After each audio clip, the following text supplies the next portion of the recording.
पशु पक्षियों की बात करें तो तोता एक ऐसा पक्षी है जो इंसानों की आवाज निकालने की कला बखूबी जानता है। लेकिन आज हम आपको एक ऐसा तोता दिखाने जा रहे हैं जो न सिर्फ इंसानों की आवाज निकालना जानता है बल्कि वेद और शास्त्रों के अध्ययन में भी उसकी खास रुचि है। देखिए एमपी न्यूज की यह स्पेशल रिपोर्ट।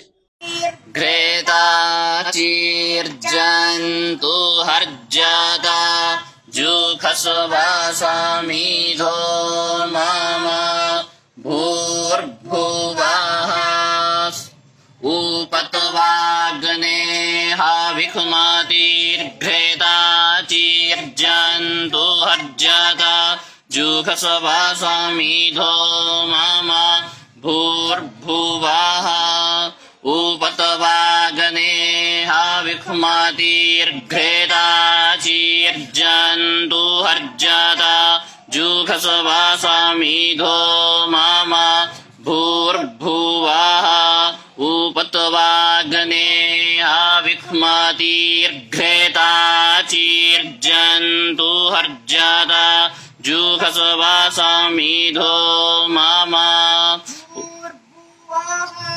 उपत्वा भूर्भुवः स्वर्द्यौरिव भूम्ना पृथिवी वब्बरिम्मणा।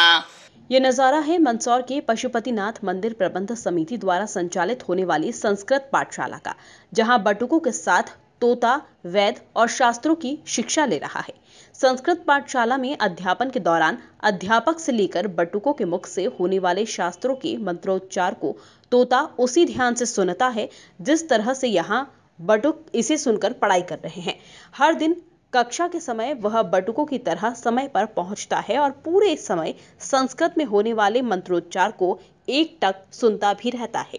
तो हम जब ऑनलाइन कोरोना के समय में ऑनलाइन कक्षाएं चल रही थी तब एक बालक था, उस बालक को बिठा करके मैं वेद पारायण पढ़ा रहा था, वेद के मंत्र चल रहे थे। तो उस समय अचानक वो कहीं से आया और आकर के बीच में बैठ गया। चूँकि जीवों की स्वाभाविक प्रवृत्ति होती है, वो आश्रय और आरक्षण ढूंढते हैं, उनका कुछ संरक्षण हो जाए। तो अचानक आया तो बच्चा घबरा। मैंने कहा बेटा कोई बात नहीं, जीव आया है तो उसको क्या पता है, देवात्मा है, कभी जीव बन करके भी वेद पारायण सुनने आती है। तो उनका इसके लिए कोई विशेष आश्चर्य नहीं, बैठे रहो आराम से। पारायण करते करते उस तोते ने उस बालक को उठाने की चेष्टा की। तो मैंने कहा भैया ऐसा इशारा किया, आप उड़ जाओ। और जब वो बच्चा उठा तो उसके आसन पर बैठ कर कम से कम घंटे भर उसने वेद पारायण सुना। और लगभग उसकी कई दिनों तक ऐसी नियमित दिनचर्या रही। वो आता, वो उठा था बच्चे को और वापस वही चलता था उसका।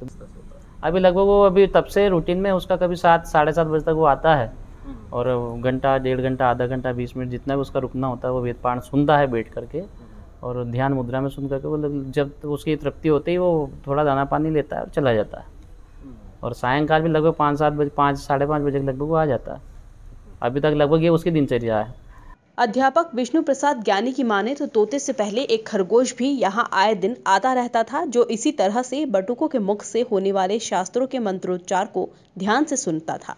कई लोगों ने कहा पिंजरा हम क्योंकि हम इस पिंजरे के पक्ष में, जीवों को कैद में रखने के पक्ष में नहीं है, इसलिए हमने पिंजरे की ऐसी कोई व्यवस्था नहीं की। और रात्रि विश्राम उसका होता भी नहीं है यहाँ। वो आता है और अपने स्वतंत्रता से बैठता है, उसको जितना अनुकूलता पड़ती है उसके बाद वो स्वयं उड़ के चला जाता है। कितना टाइम से ऐसा हो रहा है? लगभग 1.5-2 महीने हो गए हैं। हाँ, एक बार एक ऐसे ही हमारी कक्षा चल रही थी पिछले कोरोना काल में, जब कोरोना छुट्टी में 1-2 बच्चे लोग करके हमने पढ़ाया। तो उस समय में तो सोशल डिस्टेंसिंग का था, तो हम लोग बीच में ही बैठ के पढ़ रहे थे। तो एक खरगोश आ गया बीच में, बच्चों के बीच में अटखेलियाँ करने लग गया। और वो भी इसी प्रकार से जैसे हमारे से चिर परिचित हो कि कभी इस बालक की गोद में कूदा, कभी उस बालक की गोद में कूदा। कई बच्चों ने उसके साथ फ़ोटो भी खींचे उसके बाद में। और उसकी सूचना मैंने प्रबंध समिति के जो प्रबंधक महोदय हैं, तात्कालिक प्रबंधक महोदय, उनको भी मैंने दी थी कि आप वन विभाग के किसी कर्मचारी को सूचना करें ताकि वो आकर के उसको सुरक्षित जंगल में छोड़े। तो क्या है, वेद मंत्र के उच्चारण की जो पद्धति होती है उससे जो वाइब्रेशन उत्पन्न होता है वो एक प्रकार से आराओं को या क्षेत्र के जो नकारात्मक प्रभाव उसको नष्ट करके सकारात्मक ऊर्जा को बढ़ाता है। और एक आध्यात्म की जो प्रवृत्ति है वो मनुष्य के और जीवों के अंदर स्वाभाविक जागती है। हमने कई बार ऐसा सुना भी है, ऋषि ग्रंथों में भी ऐसा उल्लेख मिलता है कि जो जीव हिंसक जीव होते हैं, ऋषियों के आश्रमों में जाकर के अपनी स्वाभाविक गति को छोड़ करके, हिंसा की प्रवृत्ति को छोड़ करके। वहीं अब यह सब कुछ तोते की दिनचर्या का एक हिस्सा बन चुका है। यहीं पर तोता दाना पानी और आहार लेता है। अब यह तोता संस्कृत पाठशाला का मानो हिस्सा बन चुका है। Bureau report MP news Mandsaur.